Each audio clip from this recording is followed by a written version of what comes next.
Hi friends, welcome back to media talks. நான் உங்கள் மௌனிகா.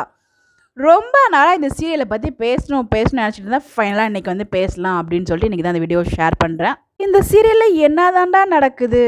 அஞ்சலி என்ன தப்பு பண்ணாலும் மாட்டவே மாட்டுறாங்க. அதுவும் அந்த குழந்தை பச்சசல் முத்தலகு சின்ன வயசு ஃபோட்டோ மாதிரியே இருந்தாலும் அது வந்து அந்த முத்தலகு குழந்தை கிடையாது, அஞ்சலியோட குழந்தை. அது மட்டும் இல்லை, இவங்களுக்கு ட்ரீட்மெண்ட் பார்த்த டாக்டர் வந்து ஒரு போட்டி வைக்கிறாங்க. ஏன்டா இவங்க ட்ரீட்மெண்ட் பார்த்த டாக்டருக்கு இவங்களுக்கு பெண் குழந்தை தான் வந்து கருவில் இருந்துச்சு தெரியாதா என்ன? அவங்களுக்கும் தெரியாமலா போயிருக்கும்? கொஞ்சம் கூட லாஜிக்கே இல்லாமல் வந்து மேக் பண்ணிகிட்டு இருக்காங்க. ஸோ வியூவர்ஸ் பார்க்குறதுக்கு எப்படி தெரியுதுன்னு தெரியல. அவங்களுக்கு உண்மையிலே வந்து ரொம்ப வருத்தமாக தாங்க இருக்குது.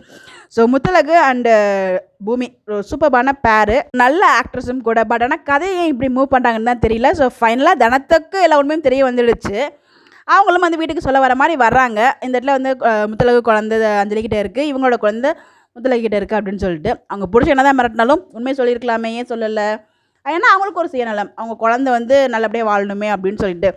இந்த இடத்துல இவங்க எல்லாருமே சேர்ந்து இதுக்கு போகிறாங்க, எங்கேயோ ஏலகிரி போகிறாங்க. வந்ததுக்கப்புறம் டிஎன்ஏ டெஸ்ட் வரப்போகுது. இந்த டிஎன்ஏ டெஸ்ட் எடுத்து அதுக்கப்புறம் கோர்ட்டுக்கெலாம் போகிறப்பயாச்சும் உண்மைகள்லாம் வெளியில் வருமா? இல்லை, அங்கெல்லாம் போயிட்டு அங்கெல்லாம் உண்மை தெரிய வராமல் முத்தலகும் பூமியும் பிரிஞ்சு அதுக்கப்புறம் கொஞ்ச நாள் ட்ராக் மூவ் ஆகி அதுக்கப்புறம் உண்மை தெரிய வருதானோ நமக்கு தெரியல.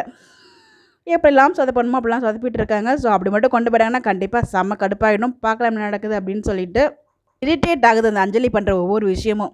என்னமோ அவங்க குழந்த மாதிரி வந்து பண்ணிகிட்டு இருக்காங்க. அதெல்லாம் பார்க்கும்போதே நமக்கே அவ்வளோ கடுப்பாகுது. அதை விட அந்த டாக்டரை பார்க்கும்போது அவ்வளோ கோவம் வருது. ஸோ டாக்டருங்கிறவங்க எவ்வளோ பெரிய ஒருத்தவங்க. ஸோ அவங்களே வந்துட்டு ஏமாத்துற மாதிரி காமிக்கிறது வந்து அவ்வளோ நல்லா இல்லாத மாதிரி எனக்கு தோணுது. அவங்கள நம்பி வந்து பேஷண்ட்ஸ்லாம் போகிறாங்க. பட் இந்த மாதிரி வந்து கேவலமான வேலையெல்லாம் பார்த்துட்ருக்காங்க. ஒரு தடவை தப்பு பண்ணிட்டாங்க, அதை திருத்திருக்கலாம் அப்பயே. அந்த தப்பு மறைக்க இன்னொரு தப்பு மேலே தப்பு பண்ணிகிட்டே இருக்காங்க. ஸோ இவங்களுக்கும் மேலே பெரிய தண்டனை கொடுக்கணும். பார்க்கலாம் என்ன நடக்குது அப்படின்னு சொல்லிட்டு. ஸோ உங்களுடைய கருத்துக்கள் இந்த சீரியல் பற்றி மறக்காமல் கமெண்ட்டில் போஸ்ட் பண்ணுங்கள். Bye bye.